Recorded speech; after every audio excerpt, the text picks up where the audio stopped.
안녕하세요. 맥키네 지혜투자 클럽입니다. 셀트리온 이제 다음 주 월요일 23일에 이제 헬스케어의 합병 관련되는 부분에 임시주총이 이제 열립니다.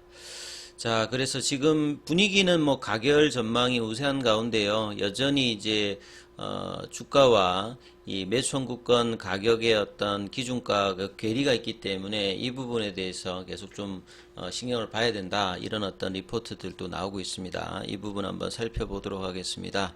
먼저 시장 분위기들 먼저 좀 살펴봐 드리면요. 오늘 또 주말을 앞두고 있는 금요일인데 미증시 새벽에 마감된 미증시가 다우지수가 0.75% 빠지면서 250포인트 빠졌죠. 예, 나스닥 같은 경우가 128포인트 빠지면서 0.96, 필라델피아 반도체 지수도 1.34% 빠지는 흐름이었고요.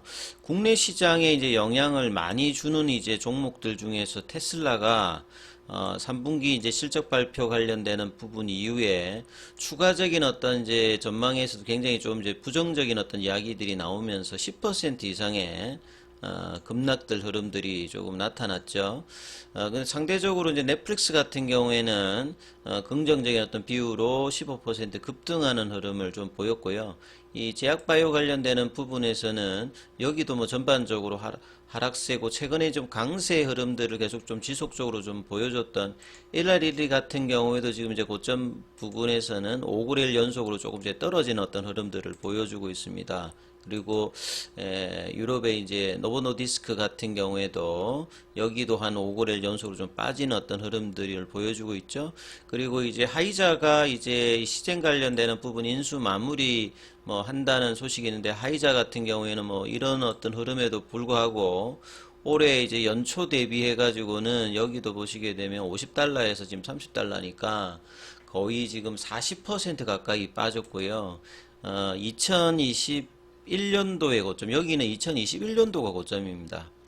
여기 60달러잖아요.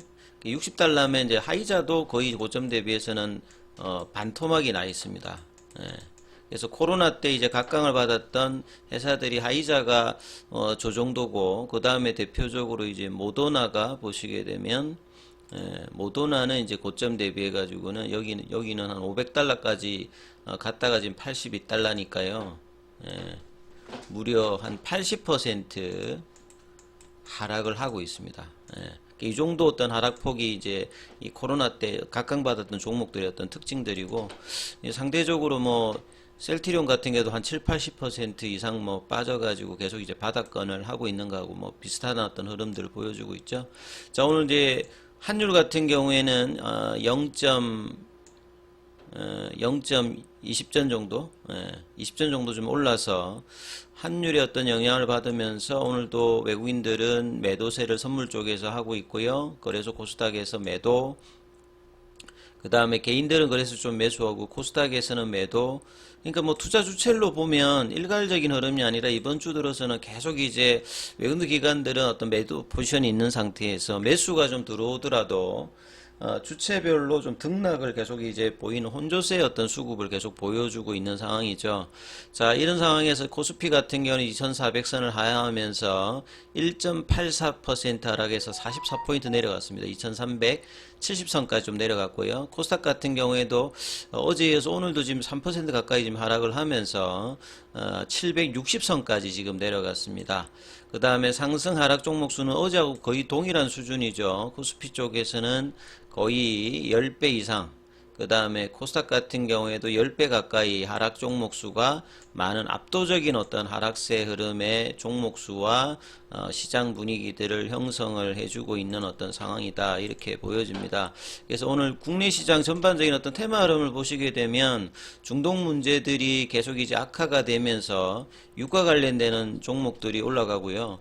유가가 올라보다니까 이제 테마 쪽에 확산되는 게 자전거 관련되는 뭐 삼천리라든지 알톤 스포츠, 빅텍, 여기도 지금 합류를 하고 있고, 그 다음에 뭐 가스주들, 그 다음에 이제 뭐 에이스테크 같은 경우에는 최근에 엄청나게 많이 하락을 하고 또 반등 나왔다가 다시 하락하고 난 다음에 변동성이 있는 어떤 종목들이고요. 그 다음에 이재명 관련되는 뭐 동신건설도 좀 올라오는 어떤 흐름들 보여주고 있고요. 그 다음에 금리단의 어떤 긴축 우려로 제주은행도 이제 급등하는 흐름들을 좀 보여주고 있고요. 그 다음에 유가 관련해서는 흥구석유, 중앙에너비스, 극동유화 뭐 이런 종목들, 그 다음에 이제 셀가스 쪽에서 S&T 에너지 같은 요런 어떤 유가 관련되는 테마 종목들 위주로 지금 움직이는 흐름들을 계속 보여주고 있죠. 그래서 전체적인 어떤 흐름에서는 삼성전자가 1% 시가총액 큰 쪽에서는 하락을 하고 2차 전지 쪽에서는 뭐 LG 에너지솔루션이라든지 SK 하이닉스 뭐 이 대형주들이 대부분 좀 하락세를 보여주고 있죠. 이 포스코홀딩스도 4%. 그 다음에 인터넷 서비스 쪽에서는 네이버, 카카오는 뭐 연휴 신저가 흐름들을 계속 내주고 있고요.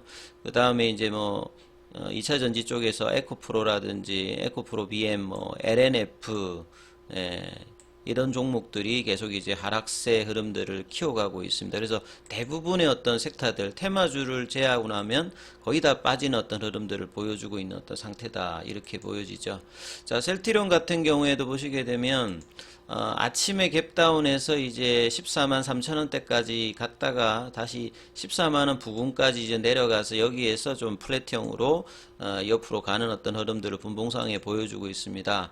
어제 나름 이제 양봉 흐름이 나왔다가 이제 옷장에 윗꼬리가 나와서 좀 아쉬웠는데요. 오늘도 지금 5일선 저항에서는 윗꼬리가 나오면서 여전히 일주일 넘게 진행되었던 추세 라인은 일단은 깨지는 않습니다만 이 월요일 주총을 앞두고 얼마만큼 이제 간격을 좀 줄여 놓느냐가 이게 중요할 건데요. 그래서 이 도치 형성 어떤 주가 흐름들을 계속 이제 유지를 해주고 있고요. 어제 이어서 오늘도 셀트리온 쪽의 수급상에서는 뭐 나쁘지 않습니다. 프로그램이라든지 외국계 매수가 나오면서 시장 대비해서는 좀 잘 견디고 있는 흐름들을 좀 보여주고 있죠. 오늘 삼성증권에서도 리포터가 나왔고 결국은 이제 모든 관심은 합병 관련되는 부분이겠죠. 이제 월요일 날 이 합병 관련되는 부분에서 분위기는 지금 보시게 되면 전반적으로 이 가결이 지금 우선시 된다 이런 어떤 분위기들이 많이 나오고 있습니다. 그리고 이번 주총에 참석을 못하는 분들을 위해서 이 전자투표 관련되는 부분이 진행되고 이게 22일에 마감이 됩니다. 그래서 지금 찬성표가 우세할 걸로 보고 있고요.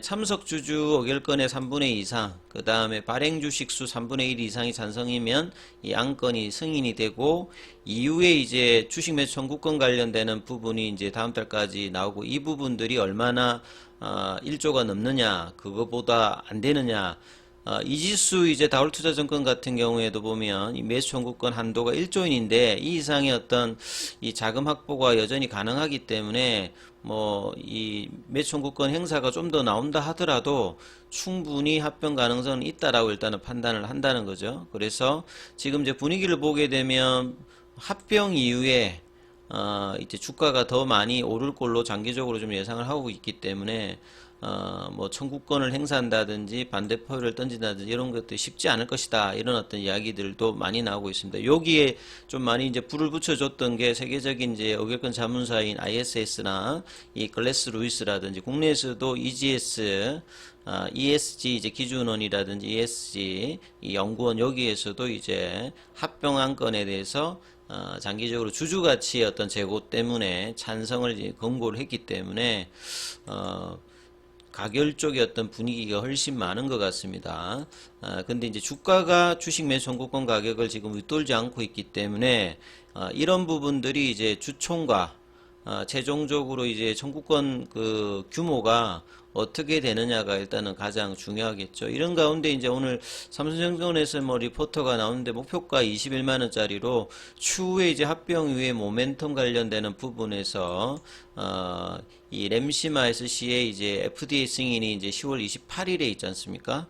그 다음에 유플라이마 관련되는 부분에 이제 PBM 추가적인 부분과 이제 승인 이후에 PBM 이슈가 이제 6월달 이후에 가장 많이 나왔기 때문에 얼마나 또 빠르게 PBM에 등재되느냐, 그것들이 결국 내년도 셀트리온의 전반적인 어떤 실적 성장세에 가장 중요하기 때문에 이러한 부분들에 대해서 이야기를 하고 있고요. 지금 3분기 실적은 나쁘지 않은데 합병 이슈에 대한 어떤 부분들이 불확실성이 해소가 되면 이 긍정적인 어떤 모멘텀들이 주가에 단기적으로 반영될 가능성이 여전히 좀 있기 때문에 이 부분들을 좀 중심으로 해서 보셔야 되는데요. 자, 시장 분위기들이 오전장에는 계속 이제 압박스러운 어떤 흐름들이 계속 이제 나오고 있는 상태입니다.